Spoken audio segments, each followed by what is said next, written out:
अस्सलाम वालेकुम स्टूडेंट्स, कैसे हैं आप सब। मैं उम्मीद करती हूँ आप सब खैरियत से होंगे।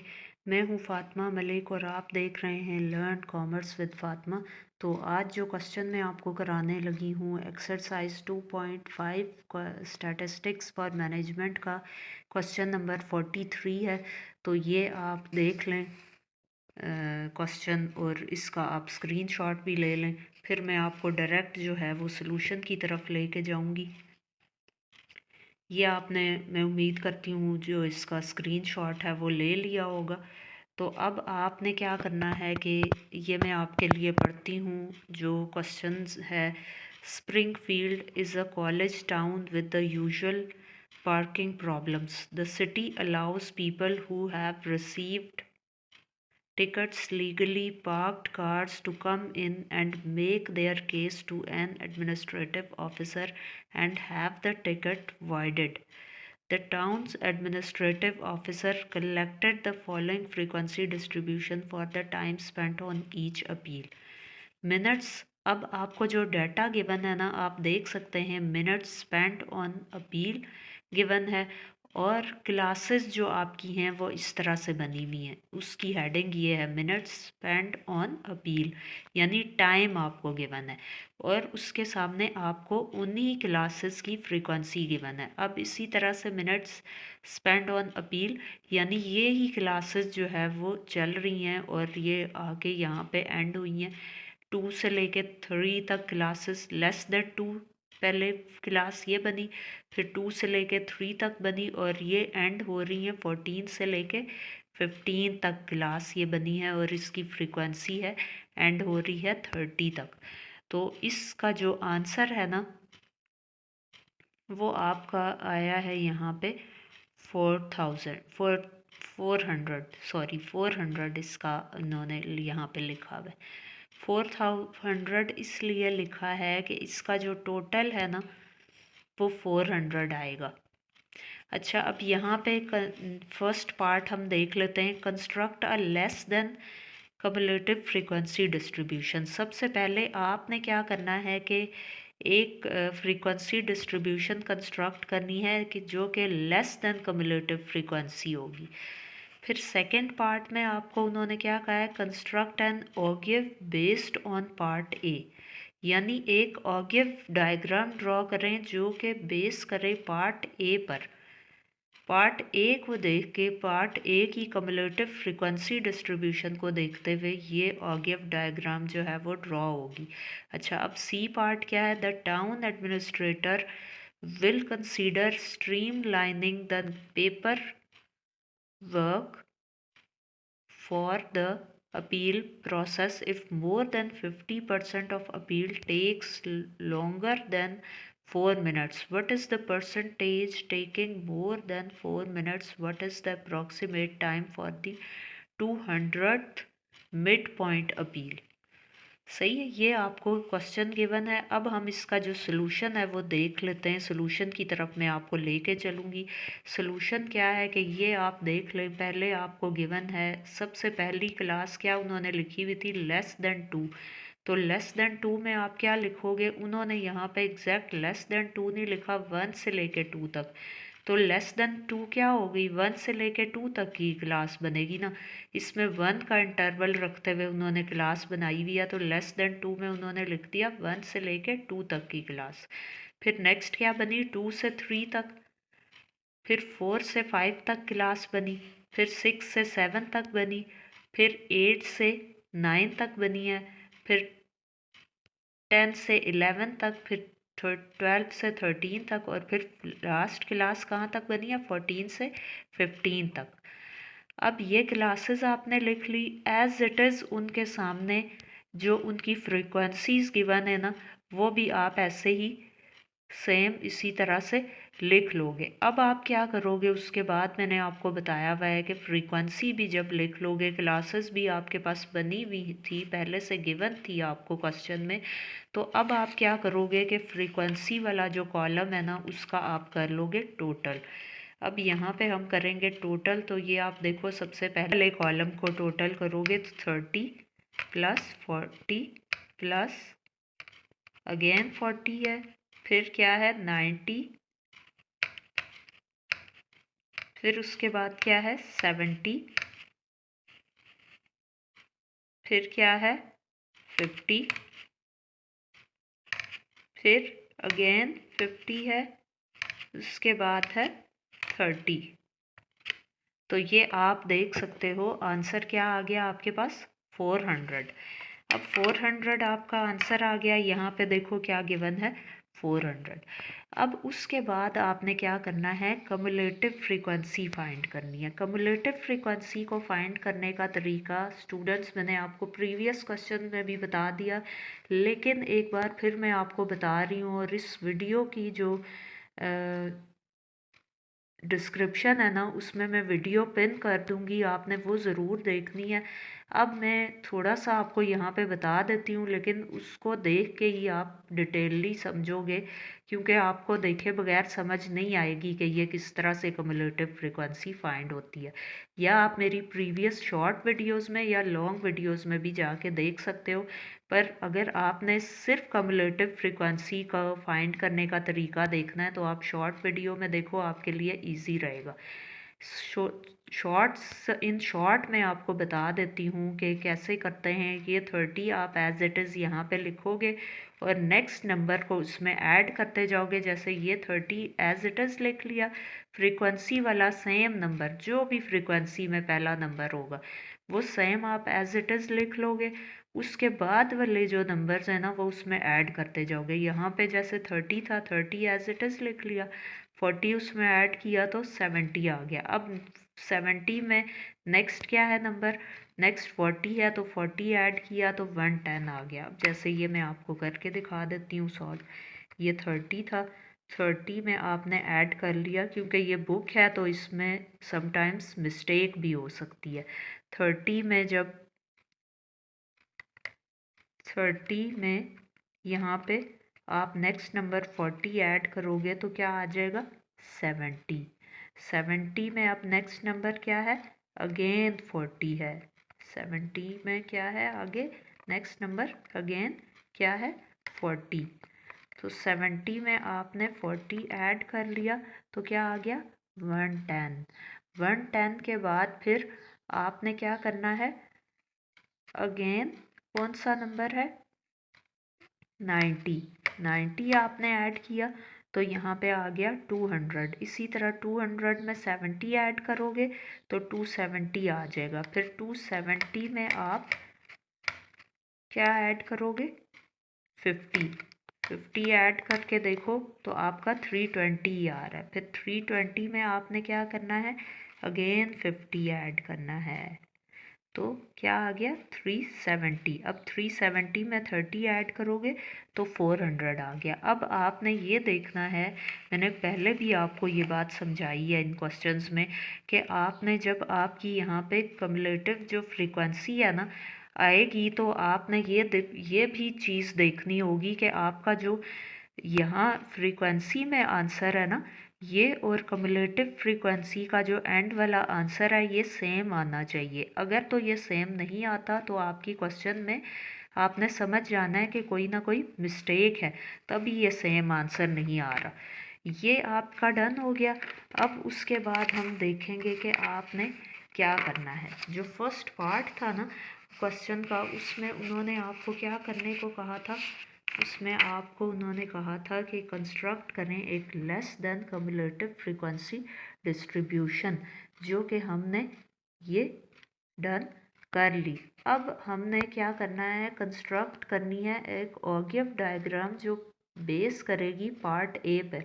यानी पार्ट ए हमारा डन हो गया। अब हम करेंगे पार्ट बी, जिसमें हमने एक ऑगिव डायग्राम जो है वो ड्रॉ करनी है। और ऑगिव के डायग्राम के लिए आपको कम्युलेटिव फ्रीक्वेंसी फाइंड करना ज़रूरी होता है। सो दैट्स वाई हमने कम्युलेटिव फ्रीक्वेंसी यहाँ पे फाइंड की है।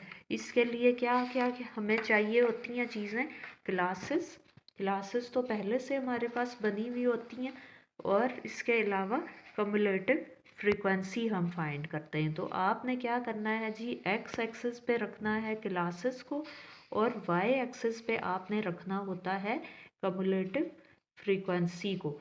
अब आप देखोगे कि यहाँ पे आपकी क्लासेस क्या बनी थी, क्लासेस बनी थी 1 से लेके 2 तक और एंड हो रही थी 14 से लेके 15 तक, यानी 1 का इंटरवल रख के आपने क्लासेस बनाई हुई थी यहाँ पे। लेकिन यहाँ पे जो क्लासेस उन्होंने लिखी है ना, यहाँ पे लिखी है 1.5, 2.5, 4.5। हालांकि जो हमारी क्लासेस होती हैं वो हम एज इट इज़ ही लिख लेते हैं, लेकिन यहाँ पे हमने पॉइंट की फॉर्म में क्यों लिखी है, क्योंकि अब यहाँ पे ना 1 का इंटरवल रख के क्लास बनी हुई थी। तो 1 की इंटरवल के साथ अगर हम 1 से स्टार्ट करेंगे तो वो कैसे लिखेंगे, 1 2 3 4 5 ऐसे तो नहीं रख सकते ना, क्योंकि वो सीक्वेंस नहीं उसका यहाँ पे फिर सही आता। तो इस वजह से हमने पॉइंट की फॉर्म में करके 1.5, फिर 2.5, फिर 4.5, फिर 6.5, 8.5, 10.5, 12.5 और 14.5 तक हमने यहाँ पे क्लासेस लिख ली, क्योंकि अभी भी हमें क्लासेस में जो है वो टाइम गिवन है, टाइम मेंशन है क्लासेस में। और फिर हमने कम्युलेटिव फ्रीक्वेंसी जो है वो वाई एक्सेस पे रखनी है। तो कम्युलेटिव फ्रीक्वेंसी का तो मैंने आपको पहले ही बताया हुआ है स्टूडेंट्स, कि आपने क्या करना होता है कि आपने ना जो आपकी आंसर में कम्युलेटिव फ्रीक्वेंसी आई है, मींस के यहाँ पे जो आपकी कम्युलेटिव फ्रीक्वेंसी आई है उसको एज इट इज़ आपने यहाँ नहीं लिखना होता। आपने कम्युलेटिव फ्रीक्वेंसी इस तरह से लिखनी होती है कि आपका जो ये डायग्राम बने ना, उसके इन बिटवीन वो वाली कम्युलेटिव फ्रीक्वेंसी लाई करे जो आपकी क्वेश्चन में आ रही है। अब आपने देख लेना है कि 1 के ऊपर 1 से लेके सेकंड क्लास में कौन सी आपकी कम्युलेटिव फ्रीक्वेंसी आ रही है, यहाँ पे 30।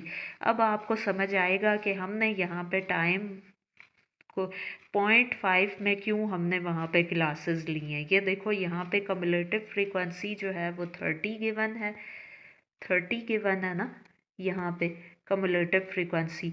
तो अब आप अगर यहाँ पे 1 या 2 ले लेते तो हम यहाँ पे इसको कैसे ड्रॉ कर सकते थे डायग्राम को। अब यहाँ पे हमने 1.5 लिया और 1.5 से लेके 2.5 में यहाँ पे 1 से लेके सेकंड वाली क्लास, फिर 2 से लेके 3 वाली क्लास लाए करेगी और उसी के इन बिटवीन ये कम्युलेटिव फ्रीक्वेंसी भी आएगी। तो हम यहाँ पे पॉइंट्स जो है वो लगाते जाएंगे। अब जैसे देखो यहाँ पे जो 1 से लेके 2 तक की क्लास बनी है ना, उसकी कम्युलेटिव फ्रीक्वेंसी क्या आई थी, 30 आ रही है ना। पहले की कम्युलेटिव फ्रीक्वेंसी क्या आ रही है, 30। तो यहाँ पे आपने 30 के यहाँ तो 40 बन रहा है ना, तो 30 पे पहला पॉइंट आपने लगा दिया। उसके बाद वाली क्लास की 2 से लेके 3 वाली क्लास की आपकी कम्युलेटिव फ्रीक्वेंसी क्या बन रही है, देख लो यहाँ पे 70। तो 70 को का पॉइंट आपने उसके बाद वाली आपने जो पॉइंट लगाया है वो 70 पे लगाया है। ये देखो 80 से थोड़ा नीचे आपने 70 का पॉइंट लगा दिया दूसरी क्लास का, ठीक है। उसके बाद जो है आपने इसी तरह से क्लासेस को देखते जाना है। 4 से लेके 5 तक की क्लास का जो वो बना है आपका कम्युलेटिव फ्रीक्वेंसी का आंसर वो 110 था। तो अब आपने 4.5 के ऊपर जो है जो पॉइंट लगाना है वो 110 पे लगाना है। इसी तरह से यहाँ पे आप पॉइंट्स जो है वो लगाते जाओगे, जो जो जिसकी कम्युलेटिव फ्रीक्वेंसी होगी जिस क्लास की, उसके सामने आप पॉइंट्स लगाते जाओगे और फिर एट द एंड क्या करोगे कि उन पॉइंट्स को ज्वाइन कर दोगे। तो आपकी ये जो ऑगिव की डायग्राम है ये ड्रॉ हो जाएगी।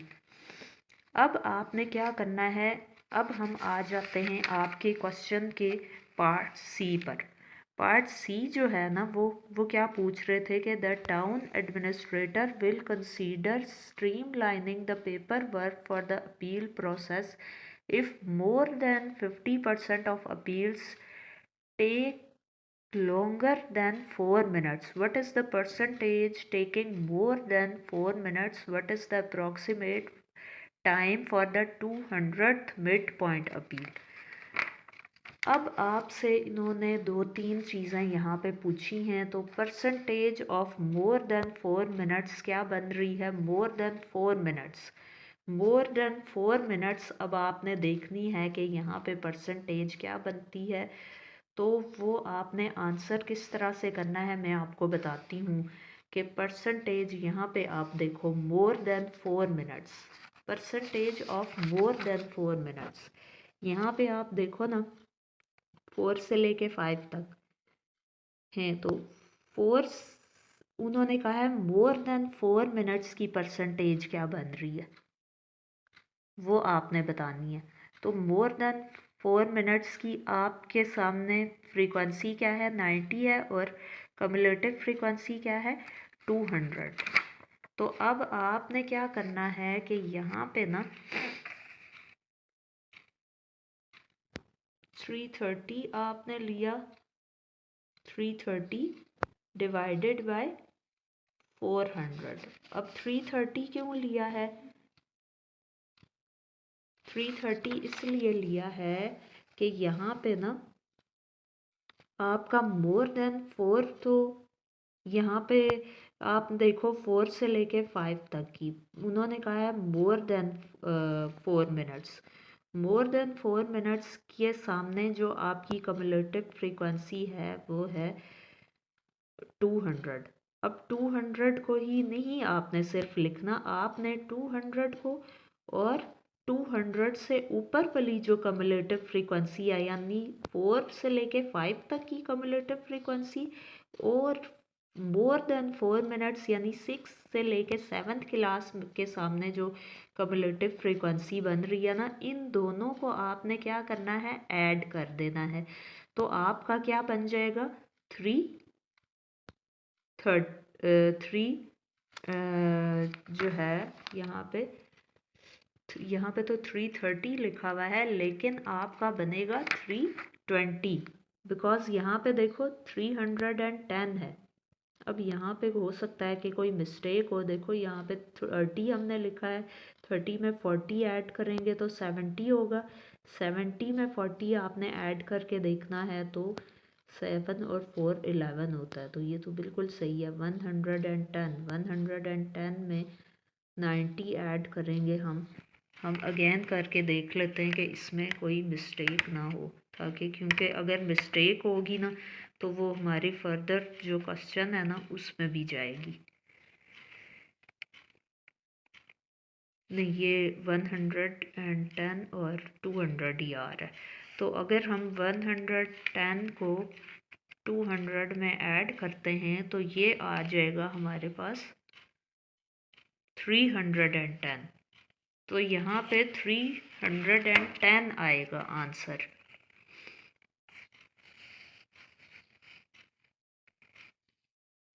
310 आंसर आएगा यहाँ पे। 310 को डिवाइड आप करोगे 400 से और मल्टीप्लाई कर दोगे 100 से, तो यहाँ पे आंसर आ जाएगा आपकी अप्रोक्सीमेट जो यहाँ पे आपसे उन्होंने पूछा हुआ है। The town will consider streamlining the paperwork for the appeal process if more than 50% of appeals takes longer than 4 minutes।